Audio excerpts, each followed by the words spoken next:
સીઝનનો પહેલી વાર ને આ પેલું શાક આપણે હા આ પેલું શાક બનાવવાનું છે સરગવાનું અમાર ફળિયામ બે ત્રણ હરગવા. ચાલો હવે જો હજી તો રોટલી હું કરું છું મોડો થઈ ગયો એટલે બાકી હવે શાક કરી નાખો ફટાફટ ગરમા ગરમ શાક રેડી થઈ ગયું છે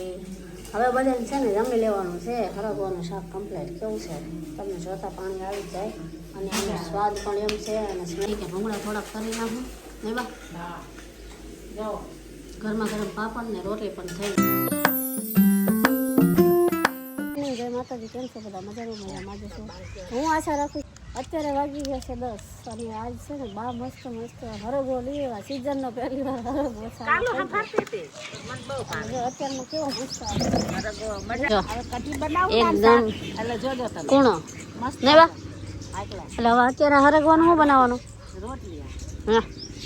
અત્યારે જ બનાવું છે ને આ સીઝનનો પહેલી વાર ને આ પેલું શાક આપણે હા આ પેલું શાક બનાવવાનું છે યાદ કરતી સરગવાનું અમાર ફળિયામ બે ત્રણ હરગવા તમે બહુ જ હરગવા ખાવા. હા અહીંયા છે ને અહીંયા એટલું બધું ખાસ છે ને બાકી બાના ઘરે તો ફળિયામાં કેટલા ત્રણ હરગવા હા કેટલા બધા માણા લઈ તમારે જાય જેટલો ખાવો એટલો અને કેટલી સિંગ આવે એમાં ખબર અમે અહીંયા આવતા કાળું રહ્યા પડો આમ પડી એટલે સીવું આવે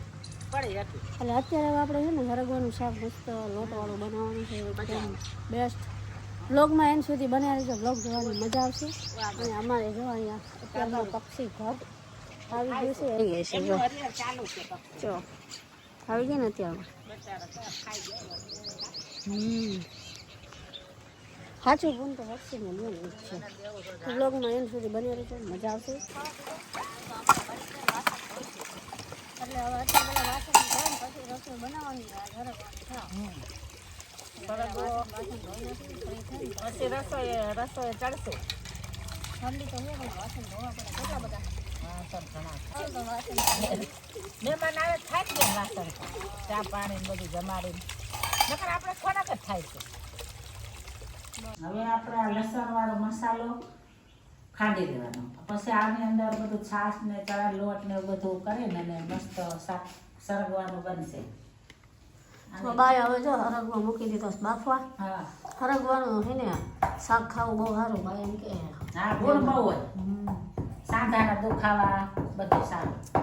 એટલે ઓલા લોટ વાળું કરવાનું છાશ લોટ લસણ મસાલા અરે એ ખાધા જેવું થાય ભલે મને ખાતી જાય. ચાલો તો સરગવો હમણાં બફાઈ જાય છે પછી શાક બા કેવું બનાવે છે તમને હમણાં બતાવીશ ટેસ્ટી શાક બનશે ત્યાં સુધીમાં મારે હજી થોડા કામ બાકી છે હું પૂરા કરી લઉં એ કરી લે સિંગ બફાઈ જાય હા ચાલો હવે જો હજી તો રોટલી હું કરું છું મોડો થઈ ગયો એટલે બાકી હવે શાક કરી નાખો ફટાફટ એટલે પહેલાં બાકી લોટ ભાંગા રાખી નાખી પછી વઘાર. એટલે અભી તો લોટ શેકના હે એ કોને કર્યું યસ અને પછી મસ્ત બનશે સરગવાનું શાક શાક એક બાજુ રોટલી થાય છે બીજી બાજુ શાક ભાઈ થઈ જાય ને ચપરમાં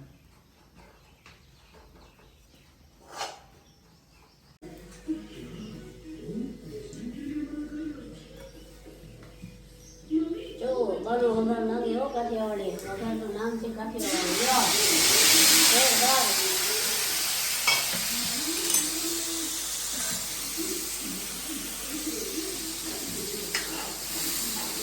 મસાલો થોડી વાર પાકવા દેવાનો હા એમાં નાખી દેવાનું. આ સરગવાનું પાણી છે શાકમાં નાખી દેવાનું થોડું મીઠું લાગે એટલે મોડું બની જાય. હા આ પાણી જે હોય એવું પાણીમાં જોઈએ ને તો એમાં એ ફેંકાય નહીં આની અંદર નાખો વધારે મસાલો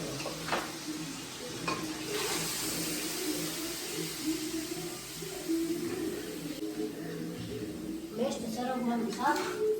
મસાલો પાકી ગયો એટલે સીમે નાખી દીધું પછી નાખી દેવાનો લોટ પછી એટલે પાકવા દેવાનું પછી પાકવા દેવાનું જોરદારનું શાક બને બધા ગ્લાસ इस तरह से पकना ગરમા ગરમ શાક રેડી થઈ ગયું છે હવે બધાને છે ને જમી લેવાનું છે હરગવાનું શાક કમ્પ્લીટ કેવું છે તમને જોતા પાણી આવી જાય અને એનો સ્વાદ પણ એમ છે અને સ્મેલ પણ એમ આવે છે ને બાજુ અહીંયા ગરમ ગરમ હવે પાપડ કરે બધું કરવા હરગવાનું શાક ભૂંગળા અને પાપડ રોટલી કમ્પ્લીટ થઈ ગઈ છે પછી જમવાનું ઠીક છે ભૂંગળા થોડાક કરી નાખું નહીં બા હા જો ગરમા ગરમ પાપડ ને રોટલી પણ થઈ તૈયાર થઈ ગયું છે. હવે અમે બધા લઈ ગયા છીએ જમવા. જો બાયો તો ચાલુ પણ કરી દીધો. કેવી કઢી બની? ખાઈ લો વટે. જો મસ્ત મસ્ત કઢી આપણી જોરદારની બની ગઈ છે. સાથે કોબીનો સંભારો છે